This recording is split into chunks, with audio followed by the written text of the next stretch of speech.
first gaming PC, mistakes can be made, and that's okay. That's why I'm here today. I'm going to show you the 10 mistakes that I made when I built my first gaming PC 10 years ago. So let's go ahead and get into it. Mistake number 1, not getting parts that are actually compatible with each other. For instance, the motherboard that I first bought only supported RAM with DDR2 and not DDR3.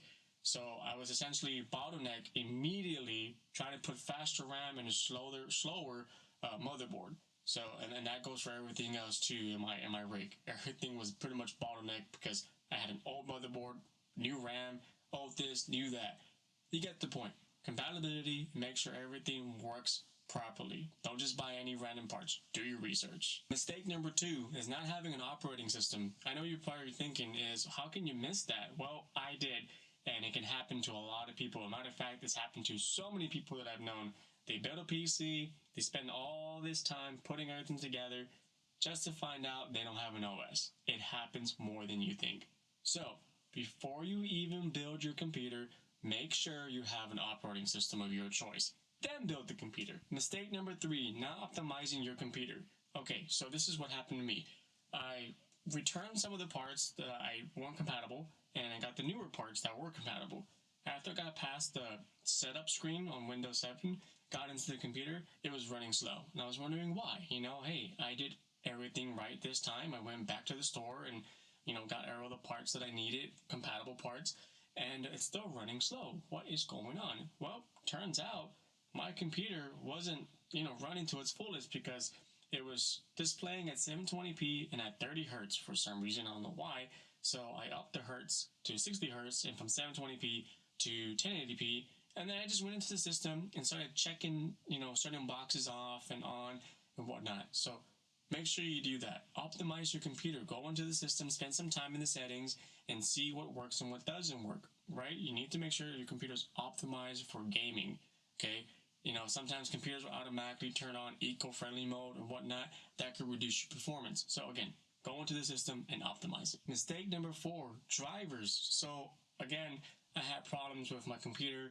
I couldn't connect to the internet. So I tried plugging in the internet cable to the internet port in the back, and it wasn't picking anything up. I was wondering why. I did a Google search, found out that my computer was missing some drivers. So make sure once you get your computer up and running, go into the computer and make sure that everything is downloaded, right? If you have to reinstall something, go ahead and reinstall it, right? Get all the drivers you need. Go on to the, Google and search up drivers for this, search up drivers for that.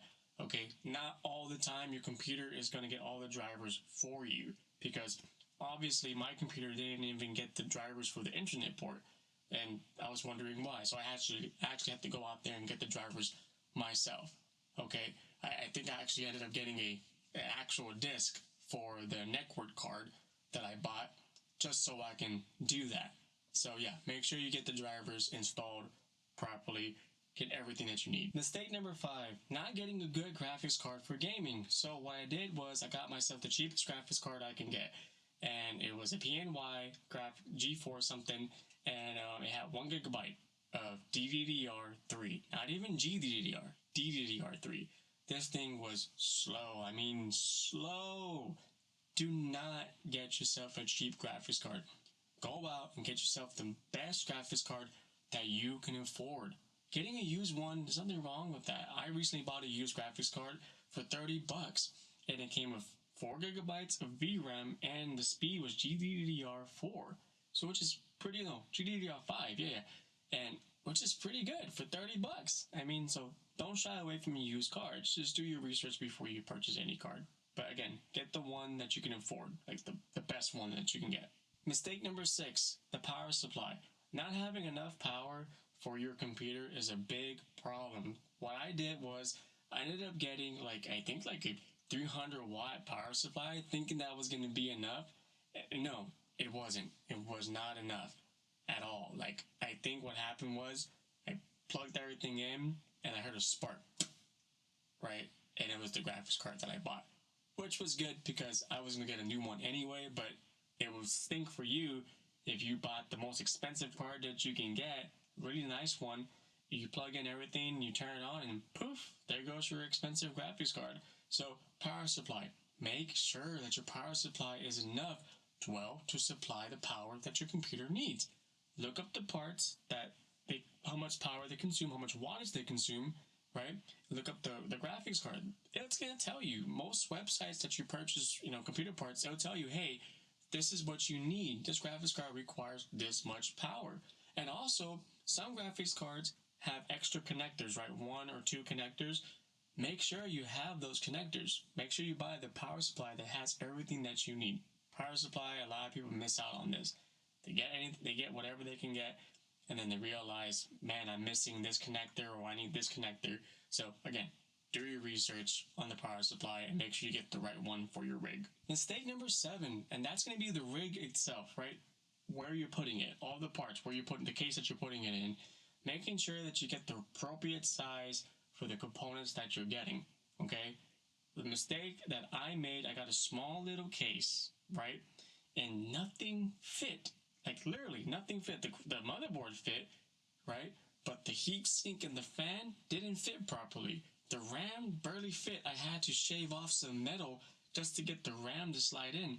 The graphics card, same thing. I had to shave off some metal, cut some metal just to get it in there, right? And the graphics card and the power supply was like literally that close. So I was getting a lot of overheating issues. So make sure you actually get an appropriate case. I recommend just getting a full ATX tower. Just get the biggest one that you can get.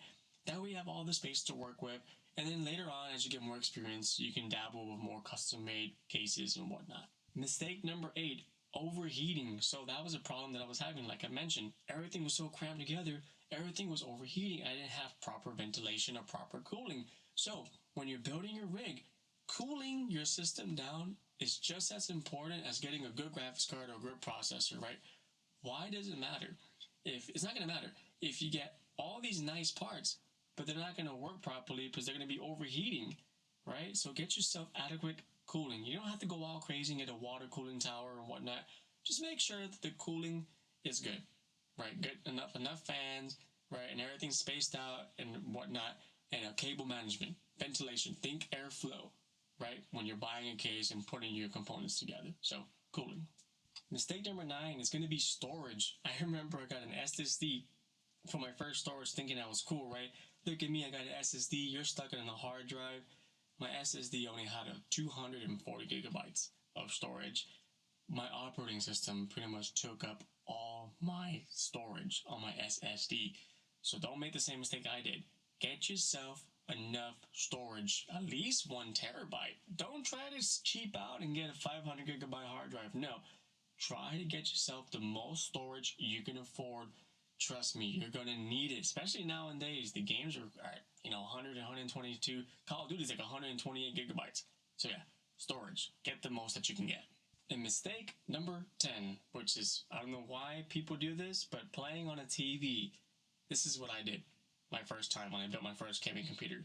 I didn't go out and buy a monitor like most people. I had a TV, and I hooked it up to the TV. Very poor experience that I had.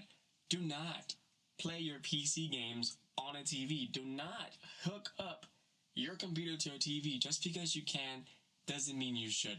Invest in a good monitor or get yourself a decent monitor. You can find them at Goodwill for $12-15. Good monitors, okay? Get a good monitor.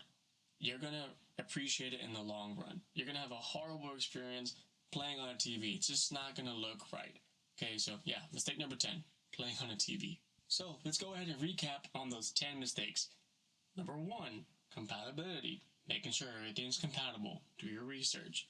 Number 2, the OS. Making sure you get yourself a good operating system that's compatible with the parts that you're getting. Number 3, optimization. Optimize. Get everything optimized to the full max that you can get. Okay? Number 4, drivers. Making sure you have all the drivers you need.